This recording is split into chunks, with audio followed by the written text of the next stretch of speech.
All right. Hello, everybody. Hope you all are doing well. This is the NBA pre-lock show. We have a nice 6-game slate on deck. I already can't talk. We just got into it. Madness. Love having you on. I know you love these 6-gamers. How are you feeling, man? Yeah, I love the slate size. And of course, my Milwaukee Bucks are playing. So we got a big win last time against the Nets. We got to get that win streak going, get to 2 against the mighty Wizards. But no, I like this Positive slate. momentum. Yeah, and the games are at 7:30. They're nice and early, then we're done. There's not a lot of late swap here. I can enjoy my night, which isn't something we're able to say too often. Usually there's like a long gap in between. It was a good weekend too. Like football was really good. Thanksgiving football was good. So we have some good vibes going. Cujo, Jules, Kevin Wagwan, the King Raheem, and Showtime. Appreciate y'all and everyone else who is watching. I know there's going to be some guys who slide in here. It's a Monday, so a lot of people are focused on football. No worries. First things first, we have the Milwaukee Bucks going up against the Washington Wizards. Widest spread on the slate. This is your team, man, with the Bucks. When it comes to injury news, Gary Trent Jr. is questionable. I don't think we've gotten any updates on that, have we? Or am I out the loop? Just got it. So Giannis and Gary Trent will play. Gary Harris is out. All right. Well, that keeps things pretty straightforward here. What are you doing with these guys? Who do you like? I think it's really just Giannis for me, to be honest. We don't have a ton of true superstars on this slate. Giannis is going to be one of those. We don't have your Jokic's, your Lukas. So I think Giannis looks pretty good here. We do have a good amount of value to be able to get up to him. Outside of him, Ryan Rollins is priced up with Giannis back. They also have Kevin Porter Jr. back. He started next to Rollins last game. I think it takes away a lot of that shine. Little bit of interest in Miles Turner in a good matchup, but it's really just Giannis from the Bucks for me. Yeah, I'm with you. It's primarily really Giannis here. I think he's the foundation for a lot of people tonight when they're building lineups. Giannis is pretty much a plug and play. I do have some concerns here, though. The matchup's great. We haven't seen Giannis play more than 30 minutes yet. Granted, he's the type of guy where he doesn't really need more than 30 minutes, but that does, lower my enthusiasm a little bit. I have a 50% exposure maximum cap on him because he was showing up in 80% of my lineups without it. I don't need 80% to 11,500 Giannis. Being over the field will do. And so he's showing up in 39% of my lineups right now. That's something I'm totally fine with.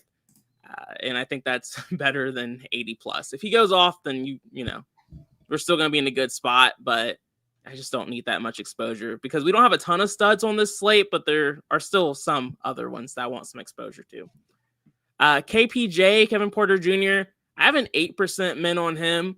More of a sim model play than anything. It's just a soft matchup, and I wanted more exposure to these guys is honestly my reasoning. So 8% min there.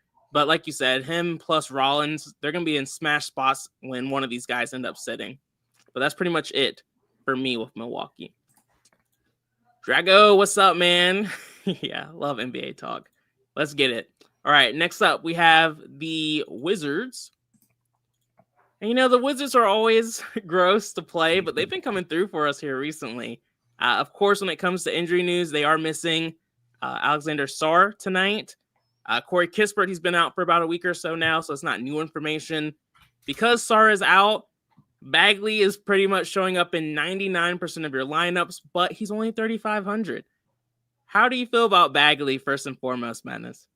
Yeah, I mean, he's hard to ignore. Yeah. I mean, right now I do have him as a core play. I think you're starting your lineups with him in cash games or single entry. Most likely, we're going to see some Vucevic as the backup 5. The one worry I do have with Bagley, it's less of a worry because of his price tag, is if Giannis just tortures him in the paint.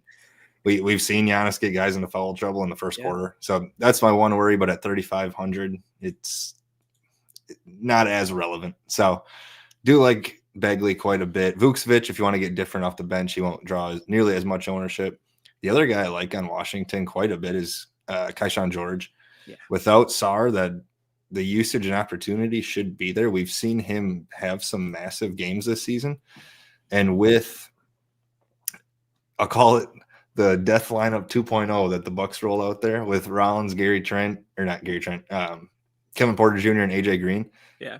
it's lethal on offense, but that defense isn't good. So I do like Kaishan George quite a bit. Came down to earth last time out in a blowout against the Pacers, but 50 burger before that against the Bulls. So like the ceiling quite a bit at 6,300. But that's about it from the Wizards for me. I love you highlighting that ceiling from the offensive side of the Bucks here recently. They've been hot. Like AJ Green, Rollins. Who would have thought we'd be saying this? But Giannis has other options to give the ball to. Crazy what happens when you put shooting around Giannis. Yeah, I mean, wow, imagine that. It's kind of that simple.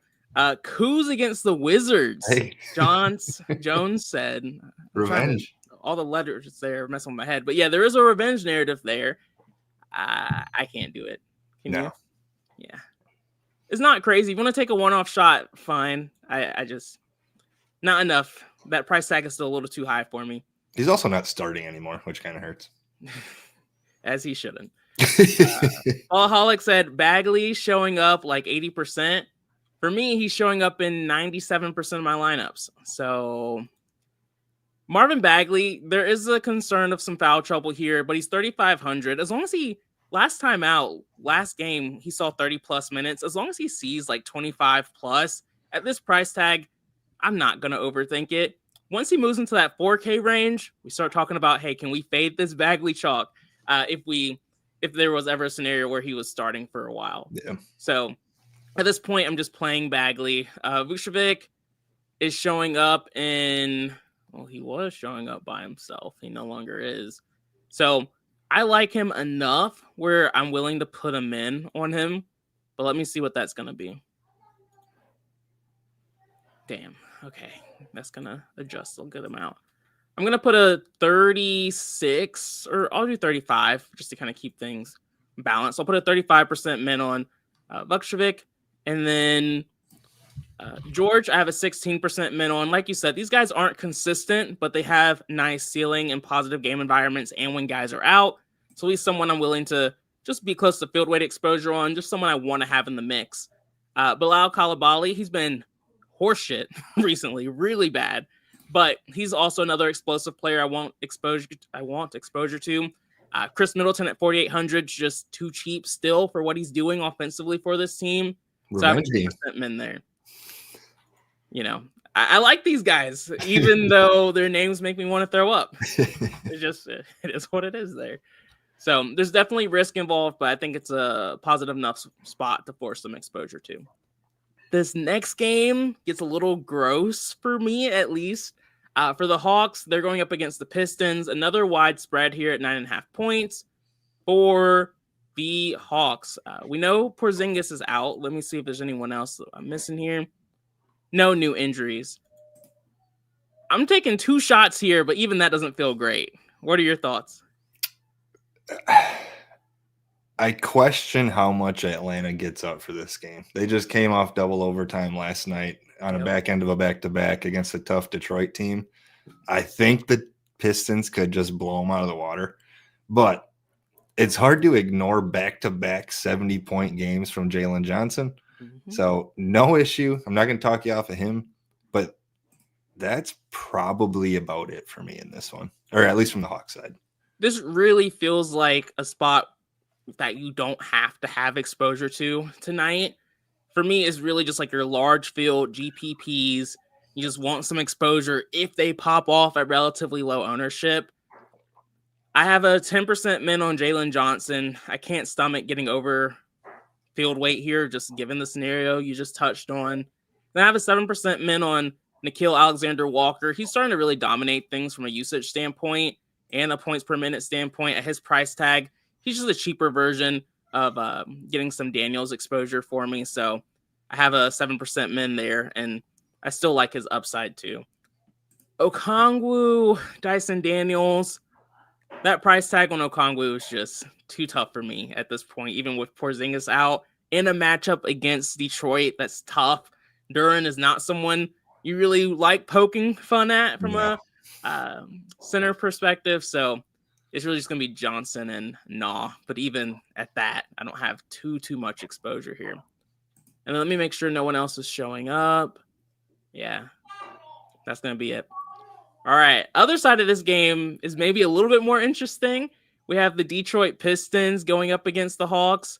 For Detroit tonight, they have Duncan Robinson listed as questionable, which does matter a little bit. It would just boost some of the other forwards here on this team, at least for me. But who's standing out for you? Nobody really standing out, but getting enough ownership on some guys to warrant it.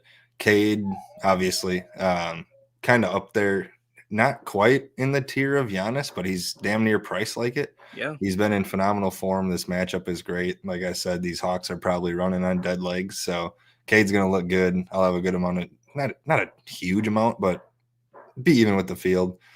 Asor Thompson, I'm getting some of him at small forward, more of a positional thing, I would guess there. And that is really about it. I don't have a problem with Jalen Duren. We know the match or the ceiling is there. We've seen him drop 50-pointer after 50-pointer. It's come down a little bit, but so has his price tag. So Cade, for the most part, Asor, even with the field on both those guys. And then if you want to get to Duren, I'm fine with it. If Duncan Robinson is out, maybe Karis LeVert becomes interesting. Yeah. But I don't know.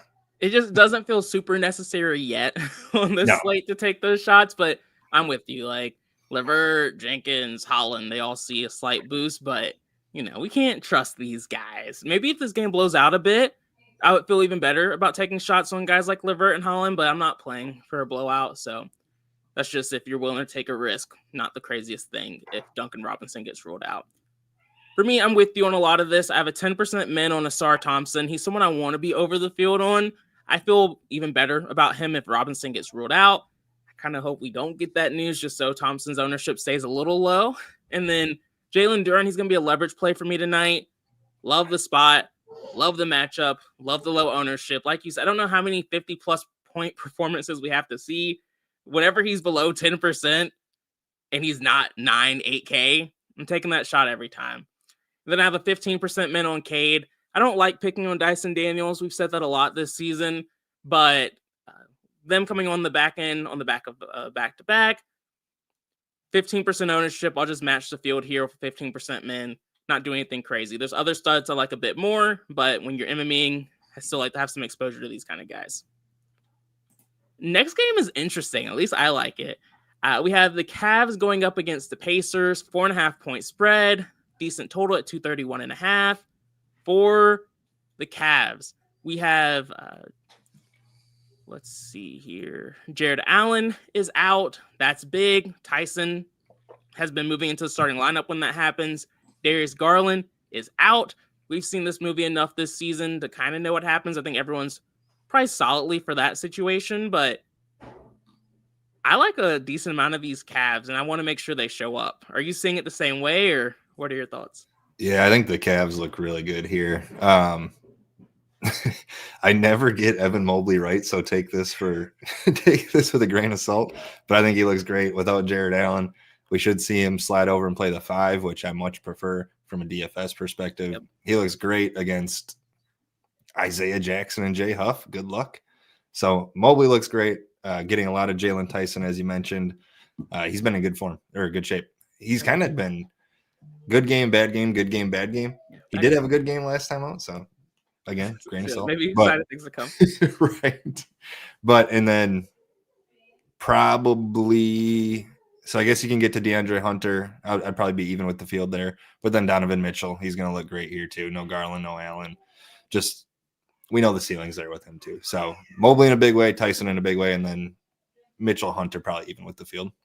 Yeah. I think for me, the matchup against the Pacers, we always talk about it. They play at a fast pace. This is a plus spot for the Cavs. And without Jared Allen, it just makes things a little bit easier. It makes me feel better about clicking on them here because this is a faster pace for them. So they should be, as long as everything's falling, the point should be there. So Donovan Mitchell, I have a 20% min on. Again, there's other studs I like a bit more, but this is a nice spot to have some exposure to him. 9,500 still feels like I'm paying a premium for him, but that's why he's not a core player or anything like that, just a 20% min. Let's see if Evan Mobley is still where I want him to be or if I have to put a min on him. He's in 31% of my lineups, which is fine. I like being over the field. Anywhere from 30 to 40% is ideal for me because, like you said, this is a smash spot for Evan Mobley. No one on the other side of this game should be able to do anything with him. Only issue we have is sometimes Mobley just isn't as aggressive as we would like for him to be. But again, with this pace, I think the opportunities will be there for him to really take advantage. I almost thought about writing up Evan Mobley as a leverage play tonight, but kind of like you, as soon as I write it, it just goes terribly. So I'll just keep a close eye on my exposure here. If he goes below 30% in my next few runs, if I have to run again, I am willing to put like a 35 to 40% min on him and call it a day. And then Jalen Tyson, he's showing up in 87% of my lineups. I'm not capping that. His price tag, him starting the pace, I like these spots for players. So it could always go poorly with these cheap players. They're cheap for a reason, but I'm willing to eat that chalk. And then Tomlin, I'm not getting a lot of. Dean Wade, I'm not getting a lot of. Hunter, I'm not getting a lot of. And I don't care enough about them to force exposure. The only other calf I've forced exposure to was Craig Porter Jr. at 3,900. He projects well. He plays 20 minutes, and he's a solid points per minute guy. So with Garland out, I'm willing to take the shot. He's not someone you want like 30, 40, 50% of because he could easily barely get any fantasy points tonight. But I'm willing to risk at least 10% of my lineups. Let me do one quick look here at some projections and just make sure I'm not trying to change that, but I'm pretty sure I like where I am. Dang it. Looks like Craig Porter Jr.'s ownership has increased a bit, so I'll increase that to 15%, but it's definitely not a safe play. All right, other side of this game, Pacers have been kind of all over the place so far this season, but our guys, TJ McConnell and Jay Huff, have been coming through for us when we've been playing them, which I'll appreciate. No new injury news to touch on. All of these guys who are out have been out for a while. Do you like any of the Pacers tonight? Imagine saying TJ McConnell and Jay Huff are the guys that are I know, right? shining for the Indiana Pacers. But no, yeah, TJ McConnell looks good. He's been just unreal. I mean, 28 DraftKings points in 4 straight games, and he's not going to play a ton of minutes either. That's the thing. He's very efficient when he's out there. He did see 25 minutes last game, so if we get that again, he's going to look good. Yeah. Price tag has come up a bit, which makes it a little bit trickier, but I still think he looks good. Siakam, don't love the matchup with Mobley down low, but again, another guy where the price tag came down a little bit, and he's been in good form. So he looks good. The other piece is Jay Huff, like you mentioned. The dude's he's been starting the last 2 or 3 games, and he's been phenomenal. 37 DraftKings points, 30 DraftKings points. Again, the matchup is an issue, but he's not your prototypical big man where he's going to kind of look to body Evan Mobley. But on the other coin of that is Evan Mobley can get out on his 3-point attempts too. So Jay Huff I do like, but the matchup is tricky. So TJ McConnell the most here for me. I guess I will have a small amount of Mathurin just because the usage and opportunity and playmaking, they need playmakers in a bad way, and that's him.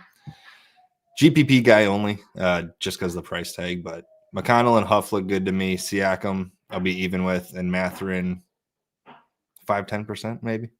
Yeah. It's funny. I almost liked Mathurin enough to write him up on the leverage sheet, but then I was like, really? The people who care about the leverage sheet, they watch this. They know that this is where the good stuff is from me, at least. You and Mutt, y'all have a ton of great stuff on your cheat sheets. That's what people are signing up for. But for me, I think Mathurin's an interesting play, primarily because he's one of those guys who just pops off randomly, sometimes even in tough matchups. His last 50-plus point performance was against OKC, one of the best defenses in the league. And so with Mathurin, I'm just like, you know what? He's not 8K. He has one of the higher usage rates on this team. Once again, below 10%. I'm going to force some exposure. So 10% min there with Mathurin for me. TJ McConnell, I like enough. He's risky, so I'm glad he's not showing up as a core play, but I have a 20% min there just to have him in the mix as a viable last like fill-in option with some upside, but still some risks. So that's why he's not a core play. Jay Huff, I went back and forth on. Like you said, the matchup is brutal. I kind of like to go to the sim model here as kind of like a decision breaker for me. And we look at Jay Huff. He does have decent upside, like 6.24% in the 7x column, which is solid. But then you compare that to other guys in this price range. We have Tyson right here at 4,800, who's benefiting with someone out. We have TJ McConnell, who's just been super efficient, and he's 200 cheaper. So I was like, you know what? I'm already getting a lot of exposure to some of these values. I don't think it's awful to put like a 10% min on Jay Huff and just kind of have another relatively cheap center in the mix. But he just didn't stand out enough for me to force exposure, and he doesn't show up by himself. So, I'm not going to force it here, which is scary. That does worry me a little bit, but can't play everybody.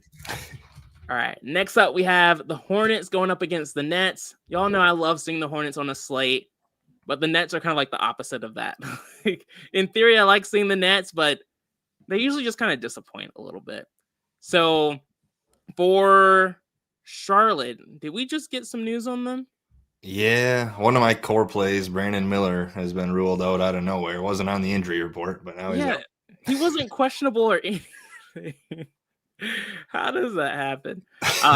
I'll do a quick update on this to see who sees the highest increase in usage with Bridges or Miller out. But do you have any like quick thoughts on this situation? It's probably gonna be Colin Sexton, I would guess. Okay, he's been in good shape anyway, but it's tough with them. They're the Hornets, so you can't really trust any of these guys. What I'll do, I have some quick leans, but we'll just come back to this team after we run through the others and see how projections update. And if they don't look the way I kind of want them to, then I'll make some changes there.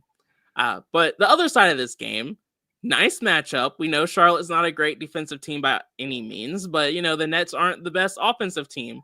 They do have a lot of cheapies though. MPJ, he should be back. Well, he will be back tonight.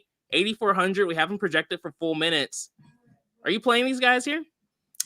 Not playing MPJ necessarily. I don't have a problem with him because we've seen him just chuck without Cam Thomas. True. But just not getting there. I do like probably one of the best value plays on the board, Igor Demon. I don't even think that's how you pronounce his name. But I don't really care because he looks great. For some reason, they just refuse to price him up. He's pushing for 30 minutes nightly, coming off a huge game last time out. He had, I think it was like 40 DraftKings points, 48, so damn near 50. Great matchup here against Charlotte. So he's going to look great. Core play for me. I do like Noah Clowney. Not getting as much ownership as I thought he would. He's going to stay in the starting lineup even with MPJ back. So like Clowney, he's coming off a bad game, but when the minutes are there, he's generally very effective. And he's playing big minutes when he's out there, 35, 39, 37, 37. Prior to his last game against Milwaukee, he played just 21 minutes. Gotten some big foul trouble there, though. So do like Clowney quite a bit. I'll be overweight there. Tyrese Martin is a fine option. I think he's still going to be in the starting lineup. He's not a sexy play by any means. He's starter for the Brooklyn Nets after all. So yeah, hard to get too excited. Right. And then Nick Claxton, number one rule in DFS, play big men against the Charlotte Hornets. Yep. He hasn't been very good over his last couple of games, but they've been running this offense through him with Cam Thomas out. So do like him. The tough thing there is we do have some good center plays on this slate. So if you're looking for a leverage play, Nick Claxton looks pretty good. But Demon is the main priority with Clowney close behind him. Not so heavy, but I do like Clowney quite a bit. Madness reported it. I love that. My soul left my body when I tweet that. I was all over Brandon Miller. Yeah, and you're not alone. Like Alan had Brandon Miller in a ton of lineups. We'll talk about some potential pivots once we kind of get some more updates in the DS, and we just have a little bit more information to go off of. But other side of this game, I'm with you. I have a 15% min on Claxton. Just going to match the field here. Like you said, bigs against the Hornets. We've been doing that forever. It's just he seems and feels priced appropriately here, so I just don't want to go too crazy. And then Clowney's been great, so I have a 15% min on him here too. Still a soft matchup, but again, not like overly excited because I think they're priced appropriately. The exact same situation with Tyrese Martin, 15% min here. Minutes have been there. Everything you mentioned, I like him as well. The only real thing I'm still deciding between is right now, Igor, I don't know how to say his name either. I just say Demon or Demon, whatever you want to say. He's showing up in 54% of my lineups. I'm contemplating putting a 60 or 70% min on him, just really forcing him to show up more. I naturally like having exposure to the later games in the slate because it just makes me feel good, honestly, but it's great for late swap reasons and all that other stuff. But it's really Igor for me at 4,400 on this team who I want to make a priority. So I'll put at least a 60% min and go from there. Danny said, Z, which one is your cores on the site? Madness has his cores already up on the website under Madness. For me, mine are usually under Bob226. I just haven't put my cores there yet. Again, I do feel like if people care what my cores or leverage plays are, you can really watch the video because you can see my top owned plays and literally what I'm doing. But if you're curious, I can always just answer that too. Let's see. That's going to be it for the Nets. That's, that is what it is there. Next up, we have the Bulls going up against the Magic. Bulls have, I think surprised some people this year. Magic are not a team I typically love to pick on, but I do think the Bulls are usually a team I like to have some exposure to. We did get the news that Kobe White is out, which made these guys a little bit more interesting, but in all honesty, they don't project well. Are any of these guys standing out? Looks like Io's getting a decent amount of ownership. Yeah, like you said, I just hate picking on the Magic. They play slow and they play good defense, but with Kobe out, Io DeSumo opens up. He's going to play a bunch of minutes. I mean, I would expect 35 plus here, so he's going to look good on the wing. That's really it. I'm getting Kevin Horter in the DS, but I don't like it one bit. So I'm probably going to slap a dislike on him, to be honest. And then Josh Giddey, I guess, if you want to get there. I just don't like the matchup one bit. But Giddey does have that triple-double upside, so no issue if you land on Josh Giddey. But I think there's better spend-ups, so not really a bunch from the Bulls. I just really Io. Yeah, the weird thing, if there's low ownership, I'm usually just trying to play it. But it is really hard to make a case here. Giddey is not matchup proof, but he has been able to exceed value in tough spots. So I have a 10% min on him. Kevin Huerter, oddly enough, wasn't showing up for me. And at 5,200, I wanted some exposure. So I put a 10% min on him.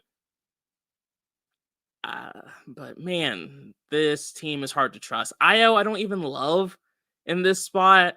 I didn't do anything to him in the DS, and he's showing up in 10% of my lineup. So I'll be under the field, and I'm comfortable with that. I don't like him enough to force exposure. And I'm with you on the Herder play. I think I'll lower that to 5% just so I have some. But he's priced closely to like Trey Jones and Io, and I view them all as like a pretty similar play. Herder, I just like that he was cheaper than all three of them. And so he was the one I chose, but I don't love this spot for any of them in particular. So it's just going to be Giddey and Io, Giddey, a little bit of Io, and a little touch of some Kevin Huerter there. Other side of this game is a bit more interesting, but the Magic are tough to choose or pick between. Banchero's still out. There's not really any other information from Orlando from like an injury news standpoint. Do you like the Magic tonight? Suggs has been awesome, so I'll get some exposure there. But his price it's out. Seeing 7K on Suggs is a tough scene, but he's earned it, so no issue with Suggs. I can't quit Franz Wagner for whatever reason. I know, right? It's annoying because he rarely gets there, but without Paolo, like this is your offense, dude. Just You would take think. over. He doesn't do it ever. Matchup is great, though, so no issue with Franz. And then Wendell Carter is a guy I'm getting. Yeah. 5,500. Another revenge spot against the Bulls. But 32 minutes last time. When he gets in foul trouble more than I'd like to see. He still had 5 fouls last game, 32 minutes. So, like him, as my kid is screaming in the background, ignore that. But Wendell Carter looks good. So it's probably Carter's my heaviest owned. And then Wagner, Suggs. And I think that is all I'm getting to. No issue with Bane. He's killed me all year, so he's hard for me to been the one. It's been Bane in all these games. I'm just like, how is it Bane, who was awful with Paolo out there, and Franz was solid, decent, but it's like without Paolo, Franz just completely disappeared from the offense. So I'm with you. Ultimately, I didn't really know what to do here. So I put a 10% min on Franz and a 10% min on Bane. You add those together, I'm close to field weight on one of them. I don't love them, so I just wanted to have some exposure, to be honest, in my GPPs and MMEs. But I'm going to end up being under the field on both of them. So ideally, they don't go too crazy. Wendell Carter Jr., I'm with you. He's the priority for me here. I have a 16% min there. I want to be over the field. Bulls are not known for their defense. Highest total game on the slate. So this is a spot I want exposure to. Spread is wide. This is just usually a spot I would love all of these guys in, but it's hard. So the only guy I have more exposure to over the field is Jalen Suggs. So it's really Suggs, Carter for me. But even Suggs, I almost considered putting a max on. Like, I just don't love them. The nice thing, though, is we don't have to like our DFS plays. That's okay. I think we both have had a lot of wins before where we didn't necessarily love those players. Sometimes you just play what makes sense, and the matchup is good here for pretty much a lot Sometimes of these. You hate your whole lineup in it. Yeah. Sometimes you feel like an idiot while you're making it, but then you feel like a genius afterwards. It's actually pretty spot on. Yeah, exactly, Edgar. Orlando is where fantasy points go to die, which is why it's kind of weird. This game has the highest total on it. Kalkbrenner is in play. I liked Kalkbrenner before the news. Yeah. But we'll get there. Next up, we have a game, my favorite game on the slate, the game I would have had slated as the highest total, but what do I know? Clippers going up against the Heat. For the Clippers side of things, they are pretty healthy. Bogdanovich is still out, but that's not really new information. And they have a matchup against the Heat, which I love. Do you like the Clippers more than I do? I love James Harden. I'm just jamming James Harden tonight. Being under $10,000 is ridiculous. He's been in incredible form. The matchup is awesome. Miami, we're used to them being similar to the Magic, where they're slow and they're defensive oriented, but the Heat are the fastest team in the league this year. Throw James Harden in there, who is going to rack up ancillary stats, and he's going to shoot, and he's going to draw fouls, and he's going to flail his arms and bitch at the refs. Give me James Harden. He's a core play for me. So love that. Do that. And then Chris, I don't like the amount of Chris Dunn I'm getting. He's a very gross player. But I mean, 4K. Low points per minute, low usage rate. Yeah. He's gonna play 30 plus minutes. I get it. Fast-paced matchup. So that's the only reason I'm not like downgrading him. I'm good with wherever I land on him as long as it's not a crazy amount. He helps make lineups work. And then Zubac is a guy I'm going to be overweight on. I think you get different on this slate by spending up at center, and I'm going to do that with Zubac. 38 minutes, 39 minutes, 37 minutes over his last 3 games.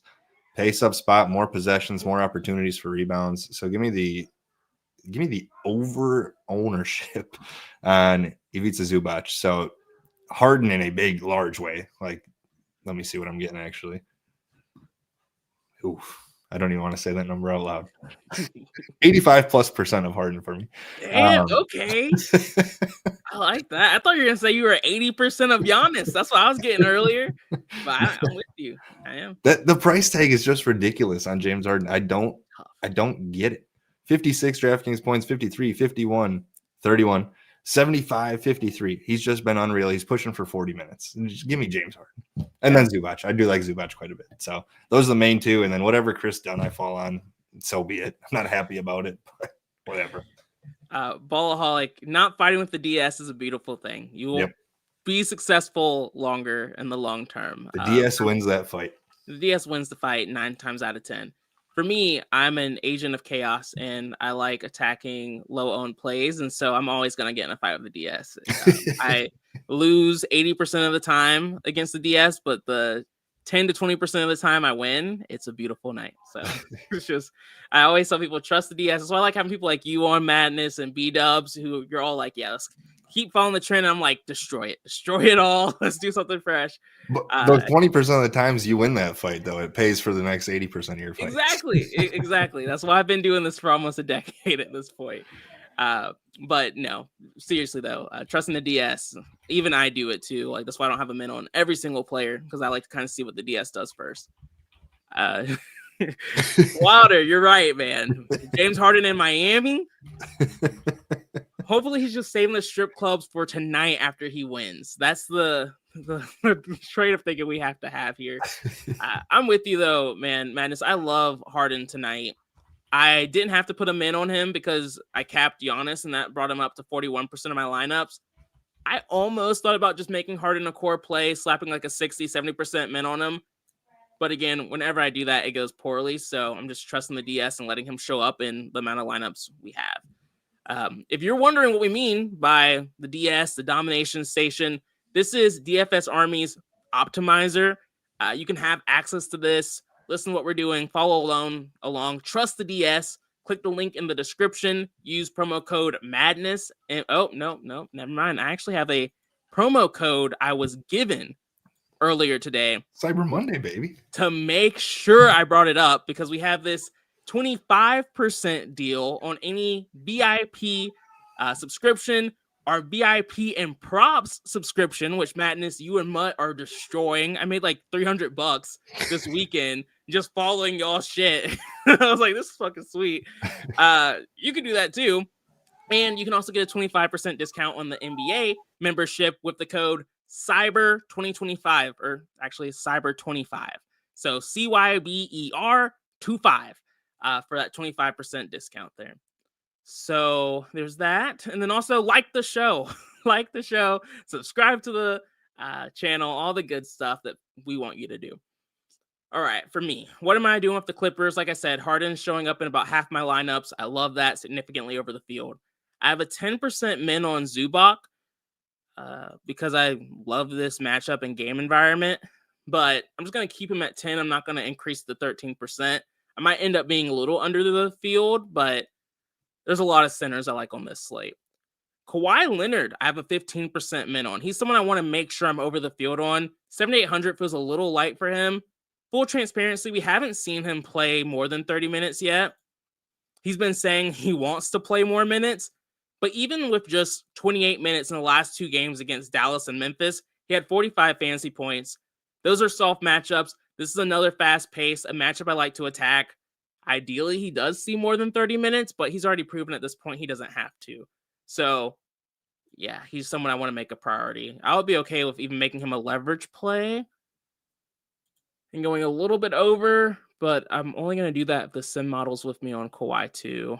It likes Kawhi, but it likes Duran more. So we'll keep Duran as the leverage play and just be over on Kawhi. What are your thoughts on John Collins, Madness?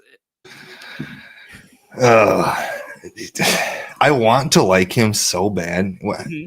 I just go back to the Utah Jazz days when he was good.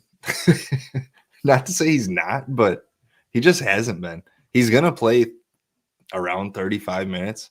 So I probably should get more. He's going to get a bump for me the more that I think about it. Because if I like Harden and I like Zubac for the fast-paced reason of the Miami Heat, there's no reason I shouldn't get John Collins at 5,300. So I do like John Collins the more that I talk through it in my head.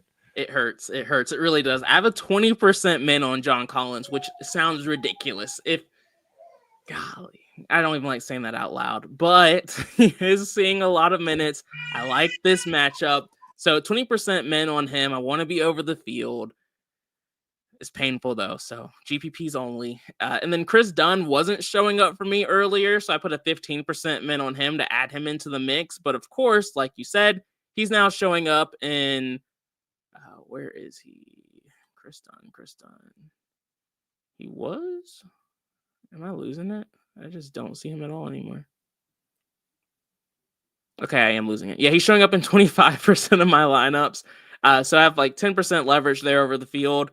If he was pushing that 30-40% range, I would cap it because he is the modern day version of Tony Snell, who can easily go out there and not do a lot of things. So caution is shared, and we've preached it enough, but 25% won't kill me if he does that at his price tag. If he does a little bit of anything, can reach 20-25 points, we'll be sitting pretty. And that's pretty much it. I like the Clippers a good amount. We were on the Heat playing faster early, and now everyone else is catching up with us. The Heat, though, speaking of them, they have a difficult matchup against the Clippers here. From an injury news perspective, for once, this team's pretty healthy. So that makes it kind of tough for me to take a shot here. Are you looking, or are you on to any of these guys? I want to like them. Yeah, for as much as I like the Clippers, it's like the opposite for the Heat. Yeah. With Hero back, with Bam back, like they're just kind of priced where they should be and probably shouldn't be in cases like Khalil Ware or Jaime Jaquez. His price is coming down, but not fast maybe enough. Tyler Hero. We saw a 50 burger out of him against Milwaukee. His minutes restriction seems like it's gone. 32 minutes over his last two. Seems like it. Really nothing from the Heat for me. Yeah, I'm there with you too. I wouldn't talk anyone off of Tyler Hero. I mean, I would consider it myself, and I did, but I just ended up liking some other guards a bit more. But I'm not getting to any of these Miami Heat. Man, everyday things. Don't get me talking about yesterday's NFL slate, man. The DS was on fire with so many of those plays. Like I think Vele was good.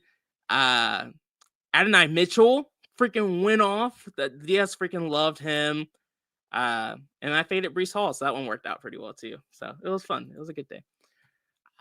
That's pretty much it for the Heat. Let's look back at the Hornets.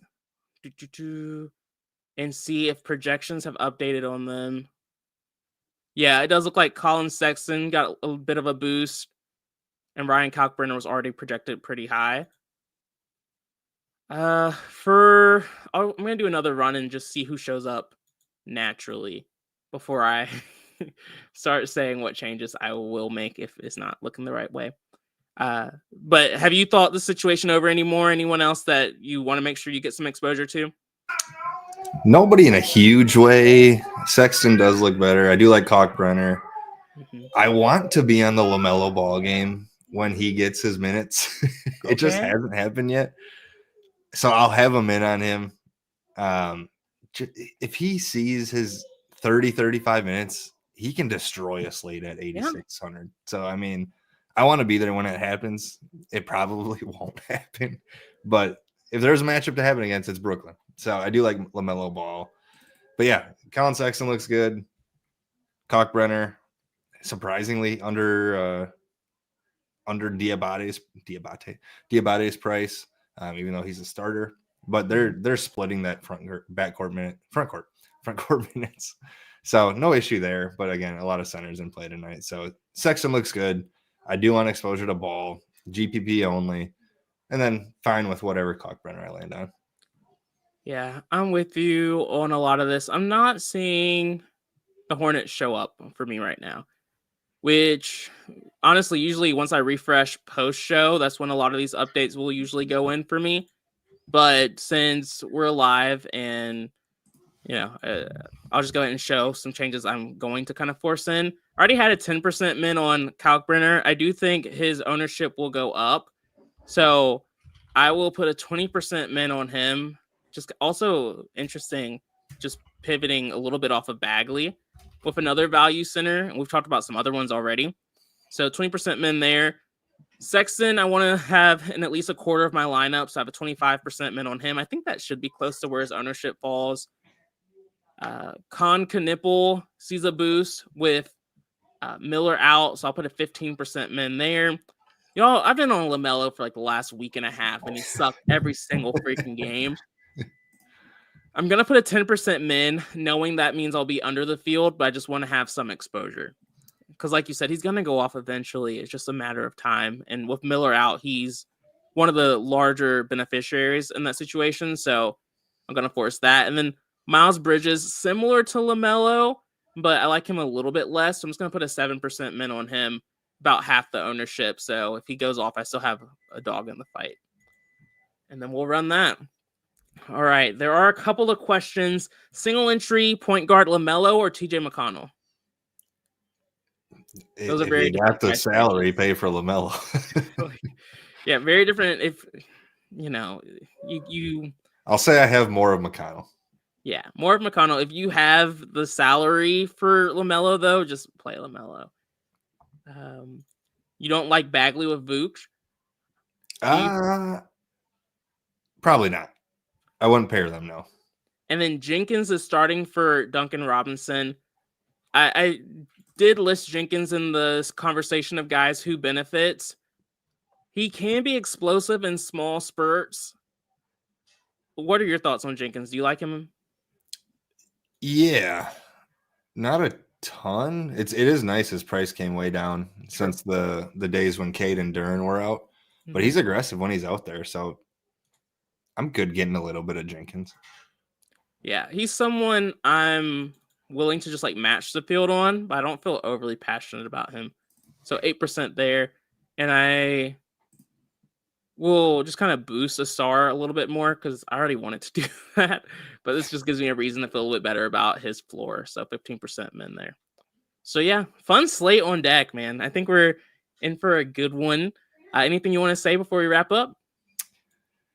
Go Bucks, of course, and in James Harden we trust. Boom. That's as easy as it gets. All right, y'all. We will see you tomorrow. And if you have any more questions, feel free to reach out in the Discord. Peace out.